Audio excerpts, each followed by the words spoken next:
6 கொலை வழக்குகளில் தேடப்படும் குற்றவாளியான சத்யா மாமல்லபுரம் வந்துவிட்டு செல்லும் பொழுது போலீசாரால் சுட்டுப்பிடிக்கப்பட்டிருக்கிறார். அண்மை செய்தியாக நாம் பார்த்துக் கொண்டிருக்கிறோம். பல்வேறு சரித்திர பதிவு குற்றவாளியான சத்யாவை தற்பொழுது போலீசார் சுட்டுப்பிடித்திருக்கின்றனர். செங்கல்பட்டில் தேடப்படும் கொலை குற்றவாளியான ரவுடி சத்யாவை போலீசார் சுட்டுப்பிடித்திருக்கின்றனர். சீர்காழியைச் சேர்ந்த ரவுடி சத்யா மாமல்லபுரத்தில் பிறந்தநாள் விழாவில் பங்கேற்றுவிட்டு செல்லும் பொழுது வழியில் பிடிபட்டிருக்கிறார். 6 கொலை வழக்குகளில் தேடப்படும் குற்றவாளியான சத்யா மாமல்லபுரம் வந்துவிட்டு செல்லும் பொழுது போலீசார் அவரை பின்தொடர்ந்தனர். போலீசாரை கண்டதும் பழவேலி மலைப்பகுதியில் தப்பி ஓடிய பொழுது போலீசார் சத்யாவின் காலில் துப்பாக்கியால் சுட்டு அவரை தற்பொழுது பிடித்து மருத்துவமனைக்கு அழைத்து சென்றிருக்கின்றனர். அண்மை செய்தியாக பார்த்துக் கொண்டிருக்கிறோம்.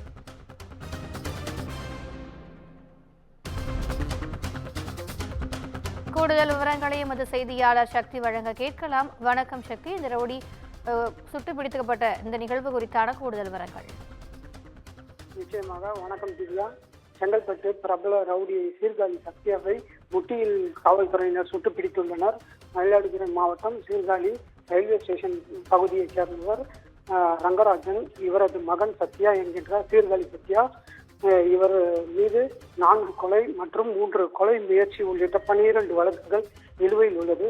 தேடப்பட்டு வரும் குற்றவாளியான சத்யா மகாபலிபுரம் பகுதியில் ரிசார்ட் ஒன்றில் நண்பனின் பிறந்தநாளை கொண்டாடுவதற்காக வந்துள்ளார்.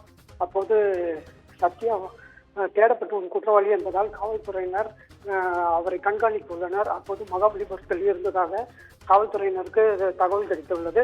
காவல்துறையினர் அவரை பிடித்துச் சென்ற போது அவர் செங்கல்பட்டு மார்க்கமாக சென்னைக்கு காரில் தப்பிக்க முயற்சித்துள்ளார்.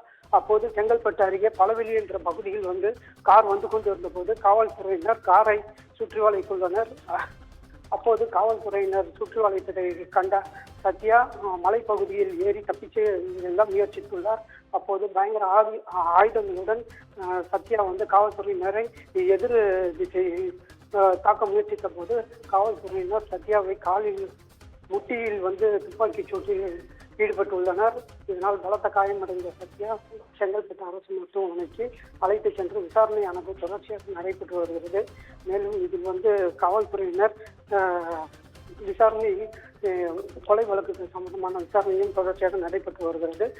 சத்யா படுகாயங்களுடன் மருத்துவமனையில் தீவிர சிகிச்சை பிரிவில் அனுமதிக்கப்பட்டு உள்ளார். திவ்யா, கூடுதல் விவரங்களுக்கு நன்றி சக்தி.